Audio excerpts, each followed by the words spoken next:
दोस्तों,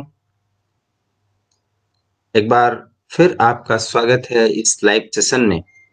और 2020 अब बस चंद ही घंटे बचे हैं 2020 के समाप्ति के और 2021 नूतन वर्ष की शुरुआत के।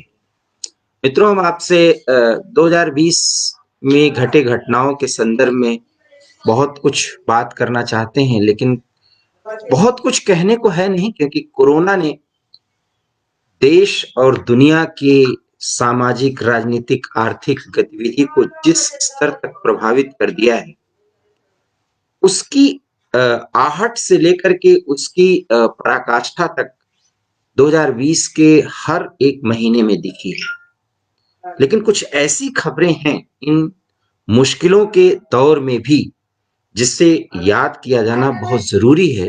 और अगर उसे याद किया जाएगा तो निश्चित रूप से 2021 का वर्ष जो है वो पूरी दुनिया की शांति के लिए बहुत अच्छा होगा। ये हम बात कर रहे हैं पड़ोसी देश चीन और पाकिस्तान की। इन दोनों देशों की मक्कारी भी जो है 2020 में इस कदर छाई रही कि इससे पूरी दुनिया प्रकारांतर से परेशान हुई। और आज जो भी स्थिति भारत के पड़ोसी राष्ट्रों में अर्थात साउथ एशिया रीजन को अगर हम देखें, तो जो कुछ भी परेशानी वह पोह उठापटक की स्थिति दिख रही है, उसके पीछे सिर्फ और सिर्फ चीन की मक्कारी और उस मक्कारी में पाकिस्तान की सहभागिता। तो दोनों की बराबर की मक्कारी हो गई, और दोनों की बराबर की मक्कारी और षड्यंत्र ने पूरी दुनिया को एक तरह से सकते में डाल दिया है, परेशानी में डाल दिया है।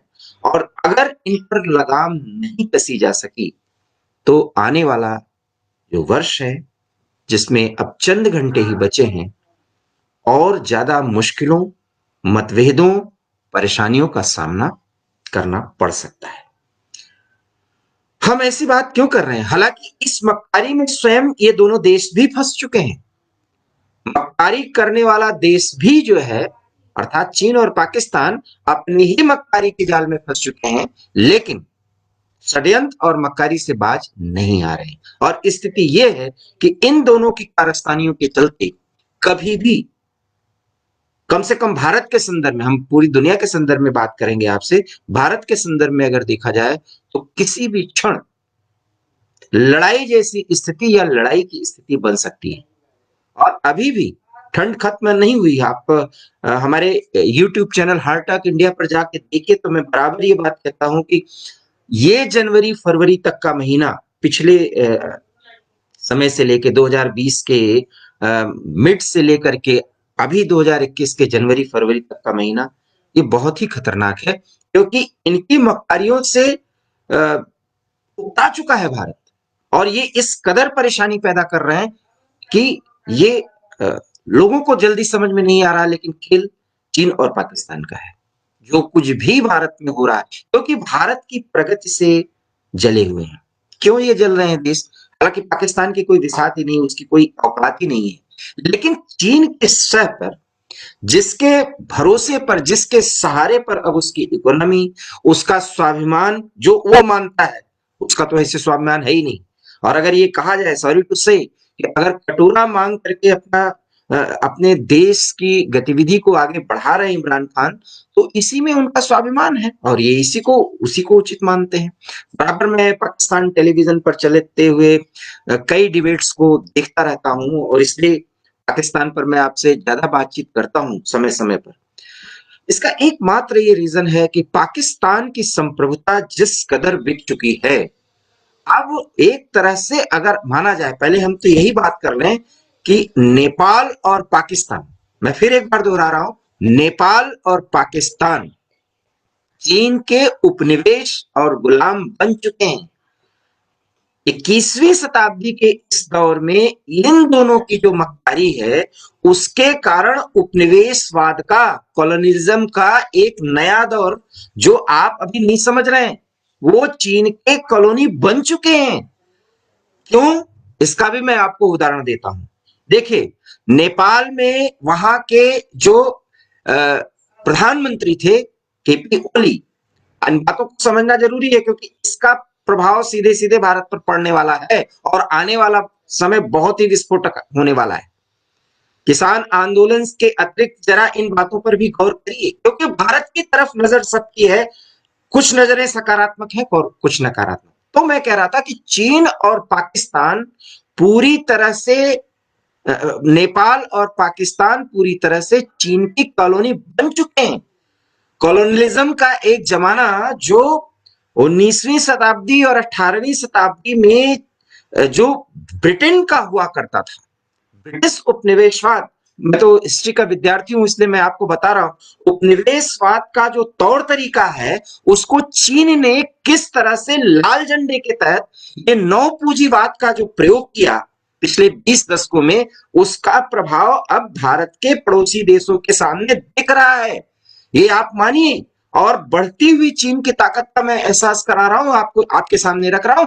ये 2020 अब क्योंकि खत्म होने वाला है इसलिए 2020 में एक बड़े मुद्दे पर मैं चर्चा कर रहा हूं। तो ओली ने अपने यहां एक संवैधानिक सरकार, लोकतंत्र, हालांकि कम्युनिस्ट सरकार है और वो कम्युनिस्ट सरकार निर्देशित किससे होती है? ये आप देखिए चीन से होती है क्योंकि चीन के राजदूत, जो नेपाल में चीन की राजदूत है, महिला राजदूत वांग या, वो ये तय करती रही है पिछले 1-1.5 सालों में कि केपी ओली जो कि वहां के प्रधानमंत्री हैं वो किस विदेशी राजनयिक से या नेता से बात करेंगे, मिलेंगे। यहां तक की स्थिति है कि नेपाल पर इस कदर चीन का कब्जा हो चुका है।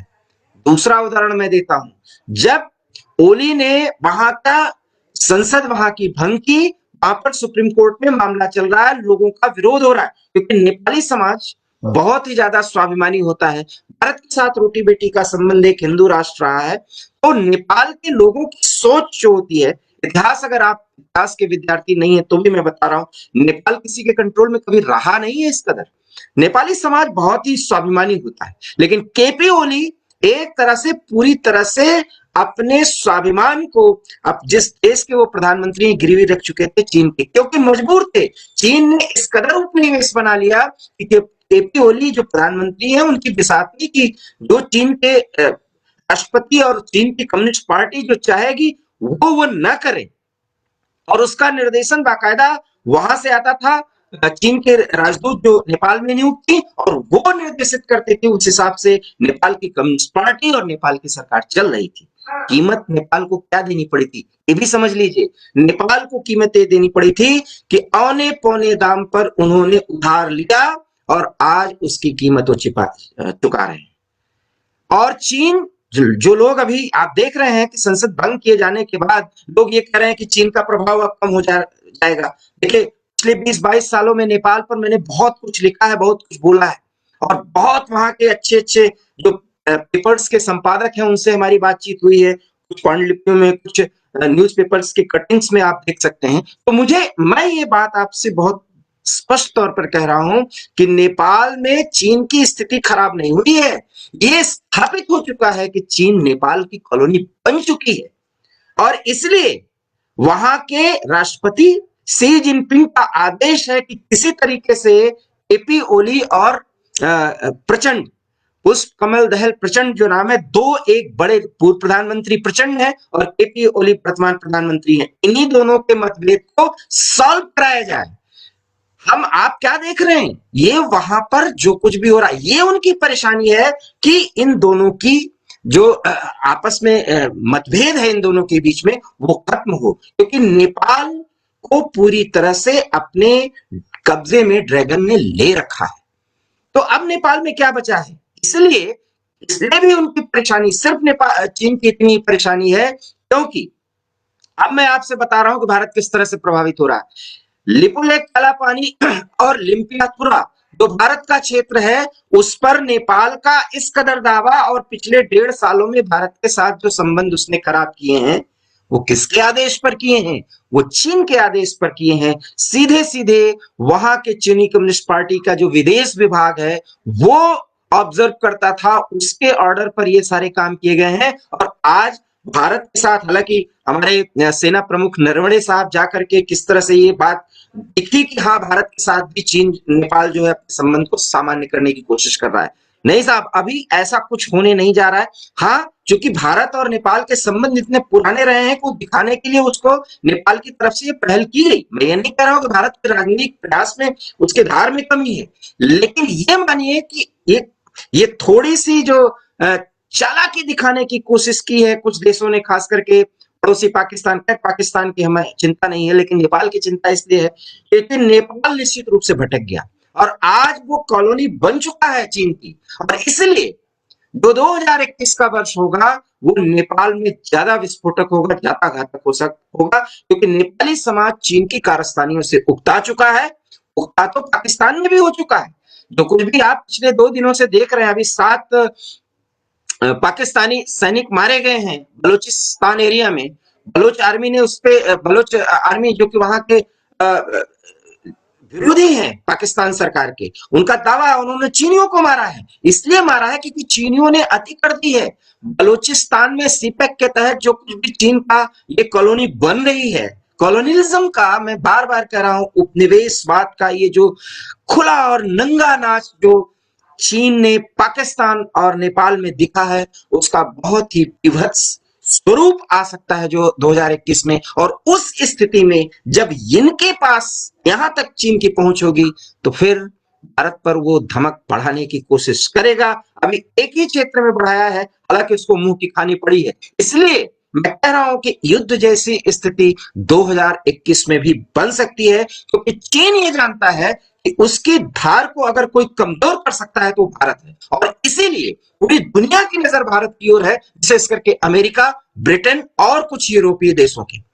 तो इन परिस्थितियों में चीन की कारस्तानी को अगर हम नहीं समझ पा रहे हैं और उस हिसाब से देश की जो वर्तमान स्थिति है, खास करके जो हमारी अंदरूनी राजनीतिक स्थितियां परिस्थितियां हैं, और यहां पर एकाएक जो उहापोह की स्थिति या विरोध की स्थिति बन रही है, उसका फायदा चीन उठा सकता है वया नेपाल, वया पाकिस्तान। इसीलिए इमरान खान का यह बयान आ रहा है कि दुनिया से ध्यान हटाने के लिए, अपने आंतरिक स्थिति से ध्यान हटाने के लिए भारत पाकिस्तान पर अटैक कर सकता है।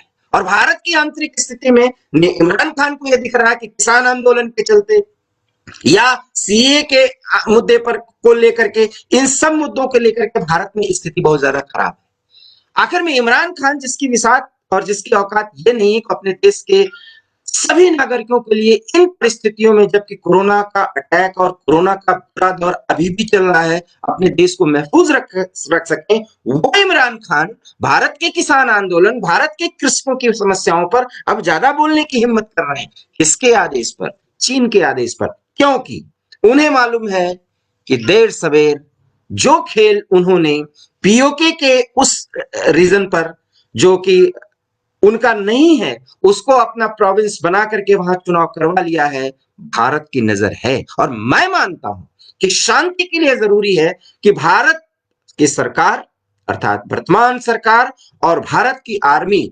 जिस कदर और जितना ज्यादा पीओके पर आक्रामक रहेगी, भारत उतना ही शांति की अपेक्षा कर सकेगा, कम से कम पाकिस्तान के संदर्भ में मैं बात कर रहा हूं। तो नेपाल बुरी तरीके से चीन की कॉलोनी बन चुका है और चीन की अब जो कुछ भी कारस्तानी वहां होगी, नेपाली समाज उसका विरोध करेगा और उस स्थिति में भारत की जिम्मेदारी बहुत ज्यादा बढ़ जाती है, क्योंकि नेपाली समाज जो है वो पाकिस्तानियों की तरफ नहीं है। कहने के लिए वो बहुत अपने आप को इस्लामिक राष्ट्र और स्वाभिमानी राष्ट्र कहते हैं, लेकिन जरूरत पड़ने पर वो चीन पर तलवार चाटेंगे। और अगर ऐसा नहीं होता तो उसी चीन की कारस्तानी सुनिए कि सिंजियांग प्रांत के उइगर मुसलमानों के साथ जो कुछ भी हो रहा है वो पाकिस्तानियों को याद नहीं आ रहा है। याद आएगा भी कैसे? क्योंकि उनका तो पांव, उनके सर से लेकर के पांव तक चीन ने सब कुछ खरीद लिया है। और अब आपने 5-6 दिन पहले ये खबरें देखी होंगी कि कोई नया जो ऋण देना है उसके लिए वो एक्स्ट्रा गारंटी चाह रहे हैं। किस बात की गारंटी? वो गारंटी ये है कि चीन चाहता है कि पाकिस्तान का ये क्षेत्र अब उसको और लेना है। गारंटी अब सिर्फ यही है कि उनके इस जमीन पर, उस अधिकृत जमीन पर जो कुछ भी होगा वो चीन का एक तरह से वहां पर शासन चलेगा। जी हां, वहां पर फिर वहां की पुलिस भी कार्रवाई नहीं कर पाती। और यही कारण है कि बलूचिस्तान एरिया में, चूंकि बलोच भी बहुत ही स्वाभिमानी प्रकृति के लोग हैं बलोची, हालांकि जो कट्टर मुस्लिम है वो तो कहते हैं कि भारत भड़का रहा है, लेकिन स्थिति यह है कि चीन इस कदर मुस्लिम राष्ट्र के स्वाभिमान को कुचल रहा है, ये शायद अभी इस्लामिक वो अलंबरदार जो बहुत ज्यादा भारत के संदर्भ में बातें करते हैं वो नहीं देख सकते। वो अगर मुसलमानों को पूरी तरह से, वो मस्जिद में नहीं जा सकते, वो टोपी नहीं पहन सकते, वो नमाज उस तरह से नहीं पढ़ सकते जिस तरह से वो उनका तौर तरीका होता है। धर्म के परिपालन पर रोक लगा दिया है चीन। और उस चीन के संदर्भ में अगर कोई बात होती है तब इमरान खान को नहीं खलती। क्यों नहीं खलती? क्योंकि चीन ने उपनिवेश बना लिया है। आधा पाकिस्तान चीन का उपनिवेश बन चुका है। आधे से ज्यादा नेपाल चीन का उपनिवेश बन चुका है। और इन परिस्थितियों में बहुत जल्दी श्रीलंका ने समझ लिया, बहुत जल्दी मालदीव ने समझ लिया, इसलिए अब उनको भारत के साथ दोस्ती याद आ रही है। और देर सबेर नेपाल को भी भारत के साथ दोस्ती की याद आएगी। और इसीलिए मैं कह रहा हूं कि 2021 का वर्ष अगर आंतरिक परेशानियों पे, जो यहाँ की अंदरूनी राजनीति है, जो अभी किसान आंदोलन के रूप में आप लोग देख रहे हैं, अगर ये मामला सुलझ गया और भारत की विकास की गति इसी कदर से आगे बढ़ती रही इस कोरोना काल की परेशानी के दौर में, तो यकीन मानिए चीन और भारत के टक्कर की और टकराहट की स्थिति और बढ़ेगी। क्योंकि दो ही एक ऐसे राष्ट्र हैं जो इस समय एक दूसरे को पछाड़ने की पूरी कवायद में लगे हैं, पूरी तैयारी में लगे हैं। चीन गंदे तरीके से, क्योंकि उसके पास अपना जो स्वाभिमान है वो दूसरों की कीमत पे है, लेकिन भारत दूसरों के स्वाभिमान के साथ उसकी रक्षा करते हुए अपने स्वाभिमान के साथ आगे बढ़ना चाहता है। इसीलिए हमारे सामने चुनौतियां ज्यादा हैं। नेपाल और पाकिस्तान में और मालदीव और श्रीलंका में जो कुछ भी किया है, पोर्ट डेवलपमेंट से लेकर के सड़क निर्माण तक जो कुछ भी चीन ने किया है, वो सारी कारस्तानी 2021 में चीन और भारत के लिए ज्यादा और परेशानी बढ़ सकती है भारत के लिए चीन के साथ। और उस टकराहट में सीधे तो चीन के लोग भिड़ेंगे नहीं, क्योंकि चीन की आर्मी एक जगह भिड़ के देख चुकी है, उसको अब वो सब चीज मिलने वाला नहीं है। इसलिए भारत के अंदरूनी समाज में या भारत के अंदरूनी राजनीति में भी यकीन मानिए सारा दखल चीन से चल रहा है, वाया पाकिस्तान। आदेश चीन का होता है। इसलिए क्योंकि चीन की महत्वाकांक्षा जिस कदर से बढ़ रही है और अंतरराष्ट्रीय स्तर पर जो इस तरह से अलग थलग हो चुका है, अब वो मनमाने तरीके से अपनी ताकत दिखाने के लिए भारत से भिड़ना चाहता है। रही बात इसी जनवरी में, खैर इस विदेश नीति पे के हम 3-4 एपिसोड्स, 3-4 वीडियो बनाएंगे और आपको बोलेंगे। आज सिर्फ ये 2 मुद्दे ले रहे हैं, हम अमेरिका का मुद्दा टच नहीं करेंगे। लेकिन जो बाइडेन जो अगले राष्ट्रपति बनने जा रहे हैं, उसके बाद चीन किस कदर पछाड़ और मुंह की खाएगा ये भी मैं आपको बताऊंगा। क्योंकि जो बाइडेन की कोशिशें आगे क्या होने जा रही हैं, जिसके कारण भारत का महत्व और बढ़ेगा। जो लोग जो बाइडेन के जीतने के बाद सोशल मीडिया पर ये कह रहे थे कि भारत के साथ अब चूंकि ट्रंप चले गए हैं, मोदी सरकार क्या कहेगी, आने वाला समय देखेगा। क्योंकि ये बात वही कह सकते हैं जो विदेश नीति के बारे में नहीं ज्यादा जानते हैं। लेकिन मैं आपको इस पर विस्तार से बताऊंगा कि जो बाइडेन की मजबूरी हो जाएगी कि अब भारत का साथ अमेरिका और ज्यादा अच्छी तरीके से देगा। रही बात इजराइल, तो इजराइल तो पूरी तरह से भारत के साथ ही है। और साथ ही गल्फ कंट्रीज के वो प्रमुख देश, वो प्रमुख इस्लामिक राष्ट्रों का भारत का सहयोग मिलेगा। क्योंकि भारत की स्थिरता और भारत के शांति के संदेश के साथ अब पूरी दुनिया कनेक्ट हो रही है। और यही एकमात्र ऐसा कारण है जिसके कारण चीन अलग थलग पड़ चुका है और अलग थलग पड़ता जाएगा। इसलिए चीन का जो षड्यंत्र है वो वाया पाकिस्तान, में बार बार कह रहा हूं, क्योंकि पाकिस्तान उसकी कॉलोनी बन चुका है। इसलिए पाकिस्तान और चीन का जो षड्यंत्र 2020 में अभी आपने बहुत खुले रूप में ओपन तरीके से नहीं देखा है, उसे आप 2021 में देखेंगे। इसलिए ईश्वर करे कि 2021 का पूरा समय, पूरा वर्ष हम भारतीयों को एक साथ आगे बढ़ने के लिए प्रेरणा मिले और हम उस तरफ आगे बढ़ें। क्योंकि आने वाला वर्ष और चुनौतियों भरा है। क्योंकि चीन और पाकिस्तान की मक्कारी एक नए स्वरूप में 2021 में सामने आ सकती है। आज के इस लाइव में अंतरराष्ट्रीय मुद्दे पर हम पूरा एयर एंडर कर रहे हैं और 3-4 कड़ियों में हम आपको और वैश्विक स्थिति का विश्लेषण भारत के संदर्भ को जोड़ते हुए करेंगे। तो आज का ये लाइव और ये वीडियो आपको कैसा लगा? अगर आपको ये पसंद आया हो तो प्लीज इसे लाइक करिए, इसे शेयर करिए और हमारे YouTube channel heart talk India पे जाकर के उसको सब्सक्राइब करना बिल्कुल ना भूलिए। बहुत बहुत धन्यवाद आपका, बहुत बहुत धन्यवाद। नमस्कार।